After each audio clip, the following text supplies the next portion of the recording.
Sir सबसे पहले ये बताइएगा कि क्या वजह है कि पेट्रोल की जो प्राइसेस हैं उनको डेली बेसिस पे तय किया जाएगा, ना कि वीकली बेसिस पर। बिस्मिल्लाहिर्रहमानिर्रहीम, बहुत शुक्रिया जैन मुझे प्रोग्राम में लेने के लिए। देखें, एक तो 3-4 इसके रीजंस हैं। एक तो ये कि जो वॉलेटिलिटी बहुत ज़्यादा होती है, तो एक गैप के बाद, एक अरसे के बाद कोई चेंज लाना, एक उसका असर बहुत बड़ा होता है।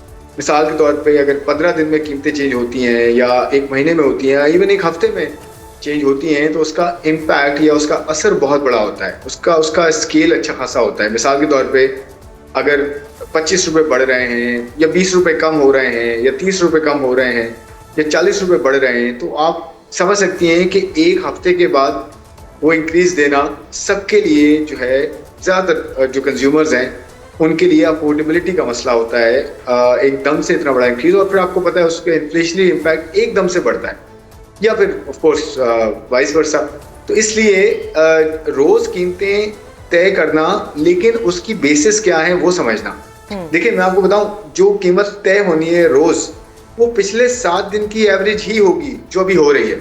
कि मिसाल के तौर पे आज अगर जो है कीमत 100 रुपये है और जो है अगले दिन मिसाल के तौर पे 110 रुपये हो गई, तो 10 रुपये जो इंक्रीज है वो फौरन से अगले दिन नहीं आएगा, बल्कि पिछले एक हफ्ते की एवरेज लगाई जाएगी। तो वो डाइल्यूट हो जाता है इम्पैक्ट, यानी कि एक हफ्ते की एवरेज कर आते आते वो 10 रुपये का इम्पैक्ट, अगर कीमतें उसी हिसाब से उतनी ही बढ़ी हैं, तो वो इम्पैक्ट डाइल्यूट हो जाता है, यानी कि असर उसका कम होता है डेली बेसिस पे बनिस्बत एक हफ्ते या 2 हफ्ते या एक महीने पे।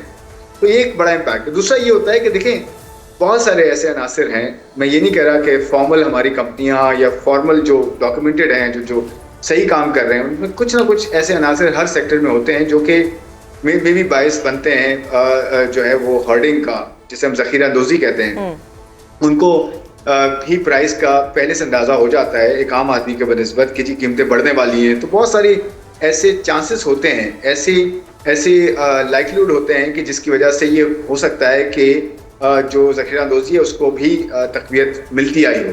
उसमें बहुत सारी ऐसी चीज़ें, और आप ये भी देखते हैं कि जब कीमत बढ़ने वाली होती है तो बहुत सारे ऐसे पेट्रोल पंप्स भी हमने देखे हैं कि आवाम पहुंचती है बेचारी एक घंटा 2 घंटे पहले भी, तो उसी वक्त पेट्रोल पंप बंद कर देते हैं कि जी नहीं, पेट्रोल अभी आपको 12 बजे के बाद मिलेगा। ऐसी छोटी छोटी एग्जाम्पल्स हैं जिनको ये एड्रेस भी करेगा, एक आम आदमी के लिए आसानी पैदा करेगा। ना सिर्फ ये कि इम्पैक्ट एब्जॉर्ब करें, बल्कि इस तरह के शॉक्स भी जो है वो जो है ना लगे, जो कि आते रहे हैं, खासकर जब वॉलेटिलिटी बढ़ जाए। सही। अच्छा, हुकूमत तो ये क्लेम कर रही है कि प्राइसेस का जो मैकेनिज्म है उसको डीरेगुलेट किया है, but on the other hand जो डीजल इंपोर्ट करने का इख्तियार है वो तो पीएसओ के पास है, तो ये कैसी डीरेगुलेशन हुई फिर? नहीं, ऐसा नहीं है। देखें, डीरेगुलेशन क्या होती है? मैं कहूँगा डीरेगुलेशन की तरफ एक अहम कदम है।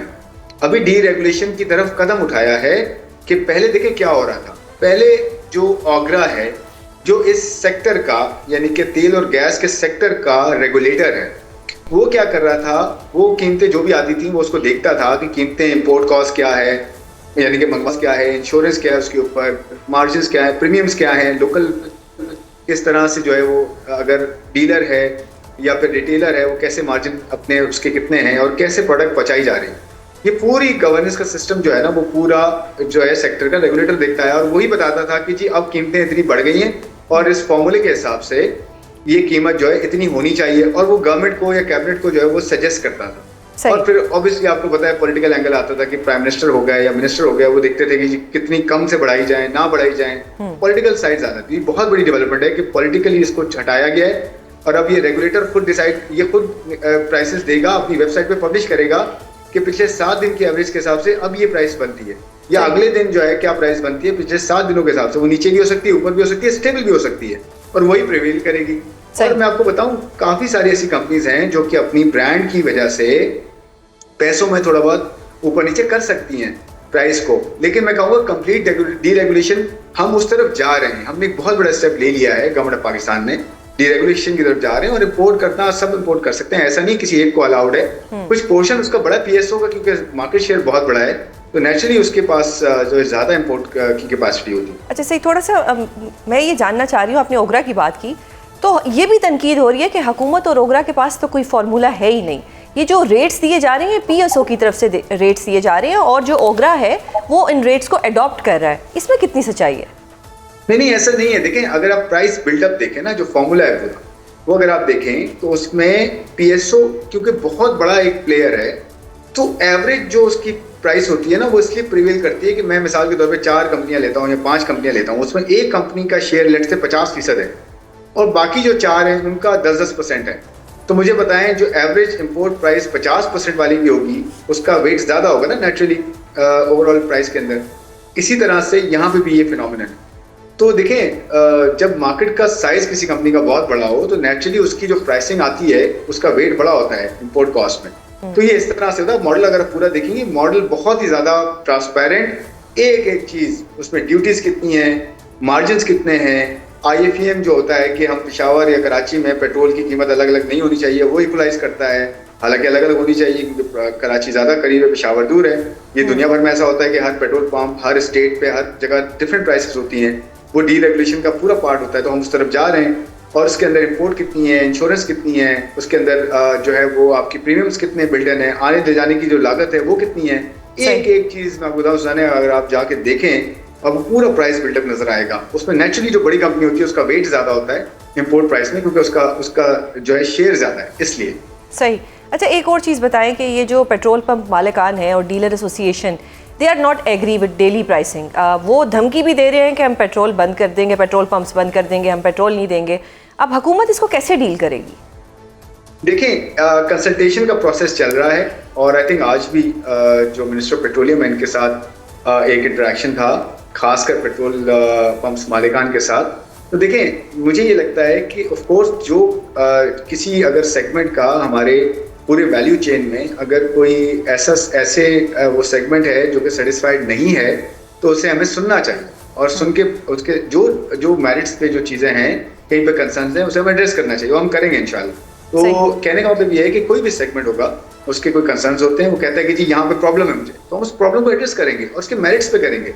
कि अगर मैं ये कहता हूँ कि जी मुझे तो ये लगता है, पर्सनल मेरा व्यू ये है कि जो पेट्रोल पंप मालिकान हैं उनके लिए तो ज़्यादा आसानी होगी इसमें, क्योंकि देखिए मैं एक मिसाल देता हूँ कि मैं अगर पेट्रोल पंप वाला हूँ, मेरे पास पूरा ज़ख़ीरा है और ज़ख़ीरे के अंदर मैं पेट्रोल रखता हूँ, डीजल रखता हूँ, केरोसिन रखता हूँ या लाइट डीजल, कोई भी मेरी प्रोडक्ट्स हैं वो होती हैं। तो अगर कीमतें एकदम से गिर जाती हैं तो एकदम से मुराद ये कि एक हफ्ते बाद अगर बहुत बड़ा डिक्लाइन आता है तो मेरे पास जो पेट्रोल या डीजल रह गया वो महंगा रह गया, तो मुझे लॉस हो जाता है। उस पर इन्वेंट्री लॉस कहते हैं इसको। इसी तरह फिर ज़्यादा भी होता है इन्वेंट्री गेन भी होता है अगर एक हफ्ते 2 हफ्ते के बाद कीमतें चेंज हो। अगर रोज चेंज हो रही है तो वो तो एवरेज हो जाएगा मेरे लिए, तो मुझे ज़्यादा आसान है। सर, वो ये कहते हैं कि जब हमें रेट ही नहीं पता होगा, अगर नया रेट आ जाएगा तो हम फिर ऑर्डर किस तरह करेंगे? नहीं, क्यों नहीं पता होगा, क्यों नहीं पता होगा, मुझे आप बताएं कि अगर मुझे ये पता है कि आज, मुझे तो रोज पता होगा रेट, मुझे तो रेट उस वक्त नहीं पता होगा जब एक हफ्ते के बाद कीमत चेंज होती है। उस वक्त रेट नहीं होगा, उस वक्त तो मुझे ये होगा हाँ रेट बढ़ने वाले या कम होने वाले। तो रोज रेट पब्लिश हो रहा है ऑगरा की वेबसाइट पे, तो मुझे पता होगा रेट क्या है। अगर मिसाल में एक मिसाल देता हूँ कि मेरा ऑयल टैंकर रास्ते में जा रहा है और कीमत जो है ओवरनाइट चेंज हो गई, तो मिसाल के 100 रुपए का अगर पेट्रोल है 101 रुपए का हो गया, तो मैंने 100 रुपए का लिया हुआ है तो मुझे तो फायदा हो गया। 101 का बेचूंगा जाके, जब पेट्रोल पंप पे पहुंचूंगा मैं वहां पे डालूंगा तो अगले दिन तो 101 रुपए का बेचूंगा, तो 1 रुपए का फायदा हो गया मुझे तो फौरन से रास्ते में ही।